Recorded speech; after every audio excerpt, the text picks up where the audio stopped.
Hello, class of 2015. I am so honored to be here today. Dean Khurana, faculty, parents, and most especially graduating students, thank you so much for inviting me. The senior class committee, it's genuinely one of the most exciting things I've ever been asked to do. I have to admit, primarily because I can't deny it, as it was leaked in the WikiLeaks release of the Sony hack, that when I was invited, I replied, and I directly quote my own email, "Wow, this is so nice. I'm gonna need some funny ghostwriters. Any ideas?" This initial response, now blessedly public, was from the knowledge that at my class day, we were lucky enough to have Will Ferrell as class day speaker, and that many of us, hungover or even freshly high, mainly wanted to laugh. So I have to admit that today, even 12 years after graduation, I'm still insecure about my own worthiness. I have to remind myself today, you are here for a reason. Today, I feel much like I did when I came to Harvard Yard as a freshman in 1999, when you guys were, to my continued shock and horror, still in kindergarten. I felt like there had been some mistake, that I wasn't smart enough to be in this company, and that every time I opened my mouth, I would have to prove I wasn't just a dumb actress. So I start with an apology. This won't be very funny. I'm not a comedian, and I didn't get a ghostwriter. But I am here to tell you today, Harvard is giving you all diplomas tomorrow. You are here for a reason. Sometimes your insecurities and your inexperience may lead you to embrace other people's expectations, standards, or values. But you can harness that inexperience to carve out your own path, one that is free of the burden of knowing how things are supposed to be, a path that is defined by its own particular set of reasons. The other day, I went to an amusement park with my soon-to-be 4-year-old son, and I watched him play arcade games. He was incredibly focused, throwing his ball at the target.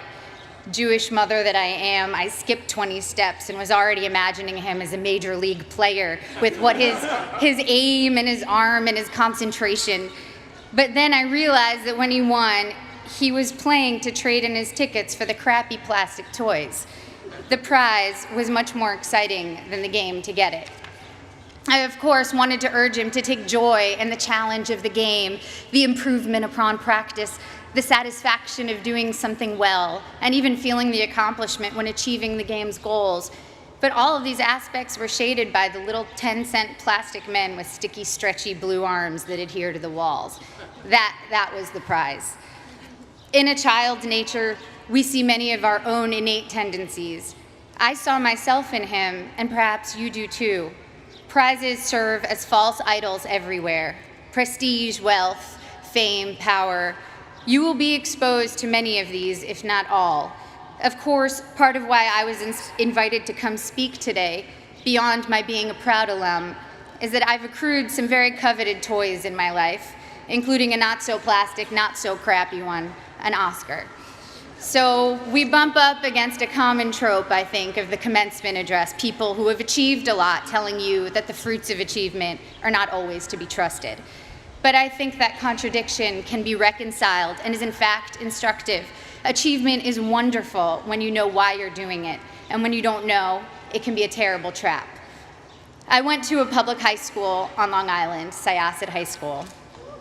Ooh, hello, Syosset. The girls I went to school with had Prada bags and flat-ironed hair, and they spoke with an accent I, who had moved there at age 9 from Connecticut, mimicked to fit in.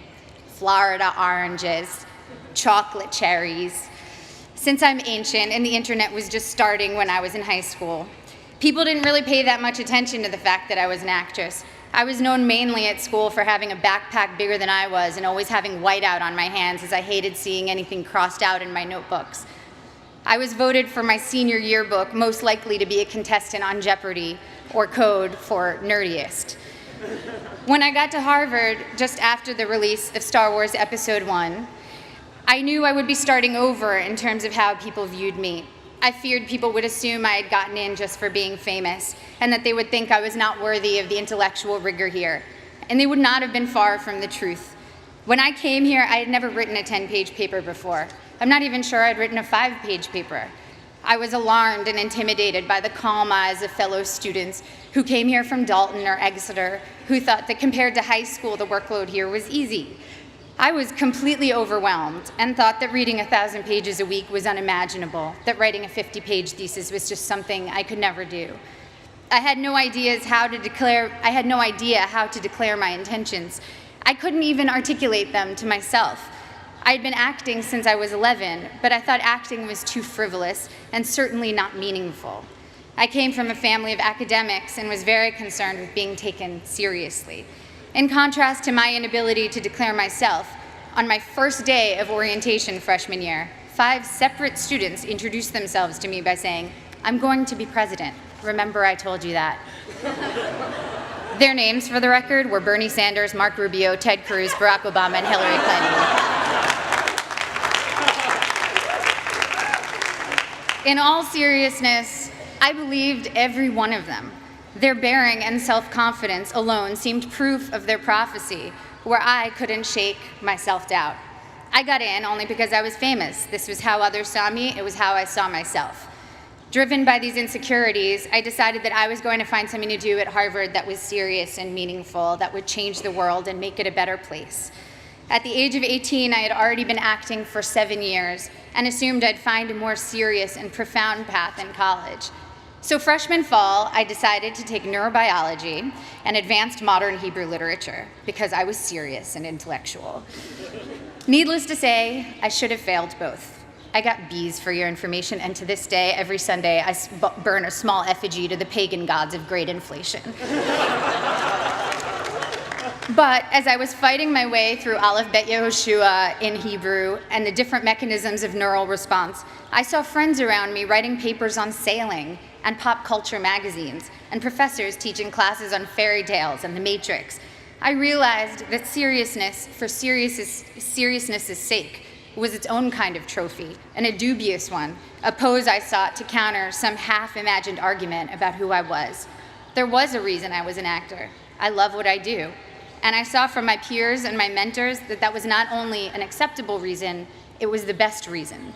When I got to my graduation, sitting where you sit today, after 4 years of trying to get excited about something else, I admitted to myself that I couldn't wait to go back and make more films. I wanted to tell stories, to imagine the lives of others, and help others do the same. I had found, or perhaps reclaimed, my reason. You have a prize now, or at least you will tomorrow. The prize is a Harvard degree in your hand, but what is your reason behind it? My Harvard degree represents for me the curiosity and invention that were encouraged here, the friendships I've sustained, the way Professor Graham told me not to describe the way light hit a flower, but rather the shadow that the flower cast, the way Professor Scarry talked about theater as a transformative religious force, how Professor Coslin showed how much of our visual cortex is activated just by imagining. Now granted, these things don't necessarily help me answer the most common questions I'm asked. What designer are you wearing? What's your fitness regime? Any makeup tips? But I have never since been embarrassed to myself ask what I might previously have thought was a stupid question. My Harvard degree and other awards are emblems of the experiences which led me to them. The wood-paneled lecture halls, the colorful fall leaves, the hot vanilla at Toscanini's, reading great novels in overstuffed library chairs, running through dining halls screaming, ooh, ah, city step, city step, city step, city step. Woohoo! It's easy now to romanticize my time here, but I had some very difficult times here too. Some combination of being 19, dealing with my first heartbreak, taking birth control pills that have since been taken off the market for their depressive side effects, and spending too much time missing daylight during winter months led me to some pretty dark moments, particularly during sophomore year. There were several occasions I started crying in meetings with professors, overwhelmed with what I was supposed to pull off when I could barely get myself out of bed in the morning. Moments when I took on the motto for my schoolwork, done, not good. If only I could finish my work, even if it took eating a jumbo pack of Sour Patch Kids to get me through a single 10-page paper. I felt that I had accomplished a great feat. I'd repeat to myself, done, not good. A couple of years ago, I went to Tokyo with my husband, and I ate at the most remarkable sushi restaurant. I don't even eat fish, I'm vegan, so that tells you how good it was. Even with just vegetables, this sushi was the stuff you dream about. The restaurant had 6 seats. My husband and I marveled at how anyone could make rice so superior to all other rice. We wondered why they didn't make a bigger restaurant and be the most popular place in town. Our local friends explained to us that all the best restaurants in Tokyo are that small and do only one type of dish, sushi or tempura or teriyaki, because they want to do that thing well and beautifully. And it's not about quantity, it's about taking pleasure in the perfection and beauty of the particular. I'm still learning now that it's about good and maybe never done, that the joy and work ethic and virtuosity we bring to the particular can impart a singular type of enjoyment to those we give to, and of course to ourselves. In my professional life, it also took me time to find my own reasons for doing my work. The first film I was in came out in 1994, again, appallingly, the year most of you were born. I was 13 years old upon the film's release, and I can still quote what the New York Times said about me verbatim. Ms. Portman poses better than she acts. The film had a universally tepid critical response and went on to bomb commercially. That film was called The Professional, or Leon in Europe, and today, 20 years and 35 films later, it is still the film people approach me about the most to tell me how much they loved it, how much it moved them, how it's their favorite movie. I feel lucky that my first experience releasing a film was initially such a disaster by all standard measures. I learned early that my meaning had to be from the experience of making the film and the possibility of connecting with individuals rather than the foremost trophies of my industry, financial and critical success. And also that those initial reactions could be false predictors of your work's ultimate legacy. I started choosing only jobs I was passionate about and from which I knew I could glean meaningful experiences. This thoroughly confused everyone around me, agents, producers, and audiences alike. I made Goya's Ghosts, a foreign independent film, and studied art history, visiting the Prado every day for 4 months as I read about Goya and the Spanish Inquisition. I made V for Vendetta, a studio action movie for which I learned everything I could about freedom fighters who in other eyes might be called terrorists, from Menachem Begin to the Weather Underground. I made Your Highness, a pothead comedy with Danny McBride, and laughed for 3 months straight. I was able to own my meaning and not have it be determined by box office receipts or prestige. By the time I got to making Black Swan, the experience was entirely my own. I felt immune to the worst things anyone could say or write about me, and to whether an audience felt like going to see my movie or not. It was instructive for me to see that for ballet dancers, once your technique gets to a certain level, the only thing that separates you from others is your quirks, or even flaws. One ballerina was famous for how she turned slightly off balance. You can never be the best technically. Someone will always have a higher jump or a more beautiful line. The only thing you can be the best at is developing your own self. Authoring your own experience was very much what Black Swan itself was about. I worked with Darren Aronofsky, the film's director, to change my last line in the movie to, "It was perfect," because my character, Nina, is only artistically successful when she finds perfection and pleasure for herself, not when she's trying to be perfect in the eyes of others. So when Black Swan was successful financially and I began receiving accolades, I felt honored and grateful to have connected with people. But the true core of my meaning I had already established, and I needed it to be independent of people's reactions to me. People told me that Black Swan was an artistic risk, a scary challenge to try to portray a professional ballet dancer. But it didn't feel like courage or daring that drew me to it. I was so oblivious to my own limits that I did things I was woefully unprepared to do. And so the very inexperience that in college had made me feel insecure and made me want to play by others' rules now was making me actually take risks I didn't even realize were risks. When Darren asked me if I could do ballet, I told him that I was basically a ballerina, which, by the way, I wholeheartedly believed. When it quickly became clear in preparing for the film that I was maybe 15 years away from being a ballerina, it made me work 1,000,000 times harder, and of course, the magic of cinema and body doubles helped the final effect. But the point is, if I had known my own limitations, I never would have taken the risk. And the risk led to one of my greatest artistic and personal experiences, in that I not only felt completely free, I also met my husband during filming. Similarly, I just directed my first film, A Tale of Love and Darkness, and was quite blind to the challenges ahead of me. The film is a period film, completely in Hebrew, in which I also act, with an 8-year-old child as a co-star. All of these are challenges I should have been terrified of, as I was completely unprepared for them. But my complete ignorance as to my own limitations looked like confidence and got me into the director's chair. Once there, I had to figure it all out, and my belief that I could handle these things, contrary to all evidence of my ability to do so, was half the battle. The other half was very hard work. The experience was the deepest and most meaningful one of my career. Now, clearly, I'm not urging you to go perform heart surgery without the knowledge to do so. Making movies, admittedly, has less drastic consequences than most professions and allows for a lot of effects that make up for mistakes. The thing I'm saying is, make use of the fact that you don't doubt yourself too much right now. As we get older, we get more realistic, and that includes about our own abilities or lack thereof. And that realism does us no favors. People always talk about diving into things you're afraid of. That never worked for me. If I'm afraid, I run away, and I would probably urge my child to do the same. Fear protects us in many ways. What has served me is diving into my own obliviousness, being more confident than I should be, which everyone tends to decry in American kids, and those of us who have been grade inflated and ego inflated. Well, it can be a good thing if it makes you try things you never might have tried. Your inexperience is an asset and will allow you to think in original, unconventional ways. Accept your lack of knowledge and use it as your asset. I know a famous violinist who told me that he can't compose because he knows too many pieces, so when he starts thinking of a note, an existing piece immediately comes to mind.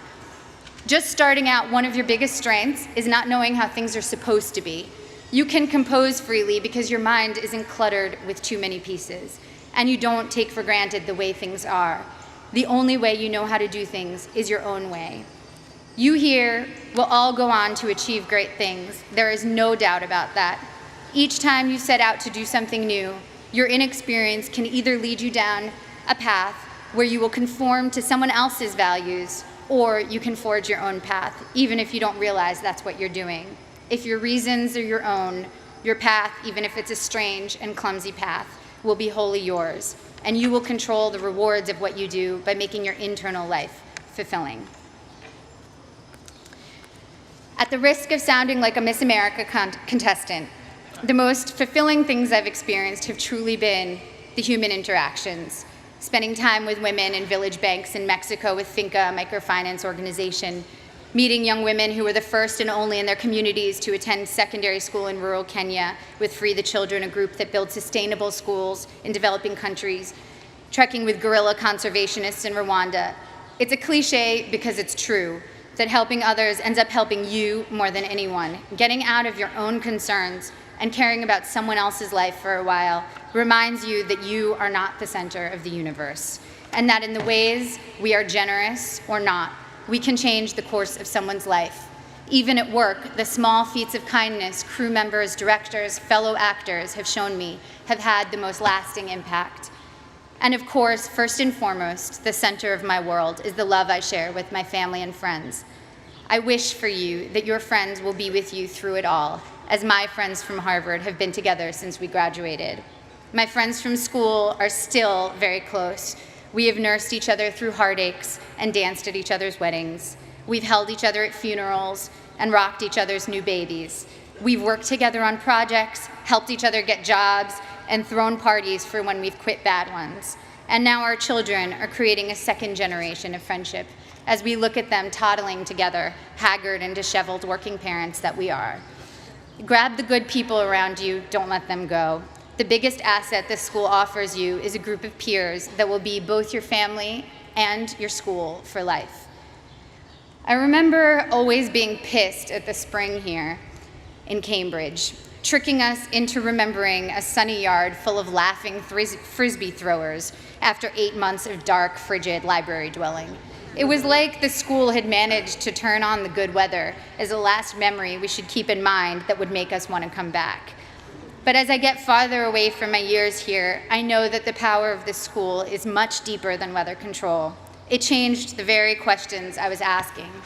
To quote one of my favorite thinkers, Abraham Joshua Heschel, To be or not to be is not the question. The vital question is how to be and how not to be. Thank you. I can't wait to see how you do all the beautiful things you will do.